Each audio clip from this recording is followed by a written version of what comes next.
Friends, this is the last story of one, our immigration unit, and two, of second grade. I'm sad, but you know, on to better things, right? Next year in third grade, but this is our pay attention, get in a cozy spot, and we'll get through this, okay? So today's story is called We the People, and we're going to learn about a really important document in American history called the Constitution. So just a couple reminders. One, the leader of our country is a president. They live in the White House in Washington, D.C. The United States is a democracy, right? That means that it's ruled by the people, so people vote on what they want. And you're going to hear something called Founding Fathers, and that just means that the people who helped write this really important document, we call them the Founding Fathers, okay? So, here we go. The Constitution and the Bill of Rights are two most important documents in U.S. history. A constitution is a document that describes a basic plan for laws and government in a country. It explains the main laws of a country and how a government works. That means that the U.S. Constitution states the basic laws of the United States and explains how the government works, right? So the Founding Fathers wrote this document which explains the rules and how the country works. One of the men who helped the U.S. write the Constitution was named James Madison. A small, quiet man, James Madison was born in 1751 in Virginia. He did not enjoy crowds, nor did he enjoy speaking to them. When he did, he had a soft voice that listeners had to lean closer in order to hear Madison's words. Yet many people took trouble to do so because they thought Madison's words were worth hearing. He was well known for having great ideas and making the most confusing problems clear. So he's a founding father because he was one of the men who helped write the U.S. Constitution. Often at the end of a conversation, the polite, quiet man would inspire people to think differently about his important ideas. Sorry, I lost my spot. That is what happened when leaders of the new nation called the United States of America met in 1787 to decide what sort of government they wanted to form. The leaders came from all parts of the country.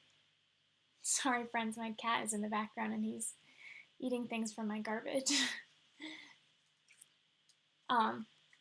Gibby! Sorry.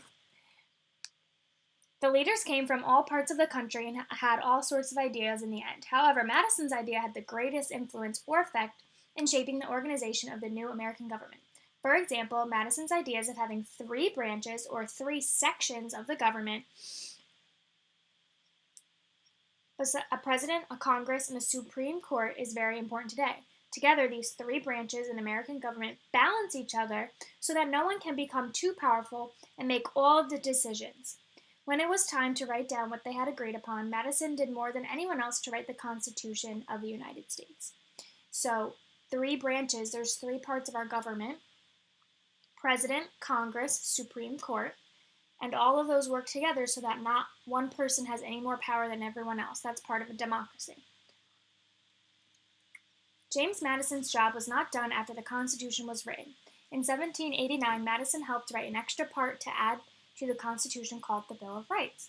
The Bill of Rights consists of the first 10 amendments, and amendments are changes to the Constitution. So this new document called the Bill of Rights had a list of changes, 10 of them. Sorry, I can't hold to 10 of them. And they were changes or additions to the Constitution. The Bill of Rights protects rights of Americans such as freedom of speech and freedom of religion. Big reasons why people come to the United States. Over the years, as the United States changes, Americans have found that the Constitution needs to change a bit too. To do this, Americans add amendments when changes or additions to the Constitution. The amendments are believed to make the Constitution better for all the lives of the American people. James Madison's fine work in developing the U.S. Constitution earned him the nickname the Father of the Constitution. Later, James Madison was elected to serve as the fourth President of the United States. Today, hundreds of years later, America's government and laws are based on what Madison and his fellow founding fathers created. The U.S. Constitution is the highest law of the land, so no one and no state is allowed to pass a law that goes against the principles. So, principles just mean what it states. So, no matter what in our country, you cannot pass a law that goes against. Okay, friends, sorry, moving on. But what does the Constitution say? Well, right from the start, the authors made a bold statement. Bold means like brave. The Constitution begins with a very famous introduction called the preamble. That's just an introduction. It starts with, "We the people of the United States." This means that the greatest power behind the American government is the American people, all of its citizens, rather than a king or a queen or just the founding fathers who wrote the Constitution. The government of the United States represents all of the citizens of the United States. The citizens of the United States can vote to change how our government does things. This is called the consent of the governed. In return for this power, the people agree to live by and follow the laws. So basically, that's what that's saying is our government is run by us, the people, you who are citizens, me, Miss Palmer who is citizens, everyone who is a citizen. And that's a big reason why immigrants, when they came to America, wanted to go through the process of becoming a citizen, like in the story yesterday. Okay, last one. The preamble goes on to say that citizens want the Constitution to make the nation run fairly for everyone, and the states will unite or work together to help make the nation work smoothly. The preamble, or the introduction to the Constitution, also tells us that American laws or rules must protect the liberties or freedoms of all citizens, not just some.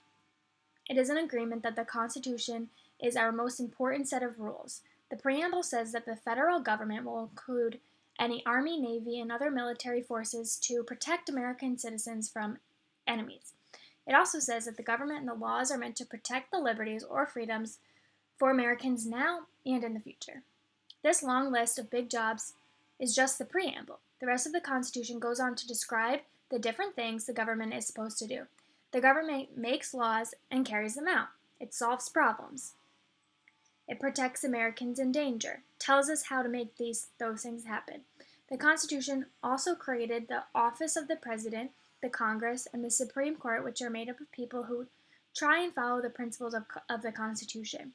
One reason the writers of the Constitution are still so admired is that they did an amazing job of creating a form of government that would not only help solve the problems in their time, but also help solve all sorts of problems they thought might come later.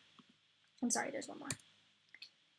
Today, we the people of the United States have a Congress made up of people from every state where laws are made. We have a president to carry out those laws and courts to help us settle disagreements or arguments and keep the peace. Our country has military forces to protect us, and there are other parts of the government, all of which are based in the idea that James Madison and other founding fathers wrote down over 200 years ago in the U.S. Constitution. As time goes on and our country grows, bringing new problems and wonderful new opportunities, we continue to add laws to deal with these new problems. Whenever we do, it is our job, our responsibility, to make sure that new laws agree with the principles of the Constitution. So, the Constitution is not something that stopped being important a long time ago. It is still at the center of how our government is supposed to work even today. So that's it. That's the story. That's the Constitution, and that kind of wraps up our immigration unit. People come to the United States for so many reasons. Then they become citizens because they want to be part of our government and be able to vote on things and, make the rules and help, make the rules. So that was our last story, friends. You did it.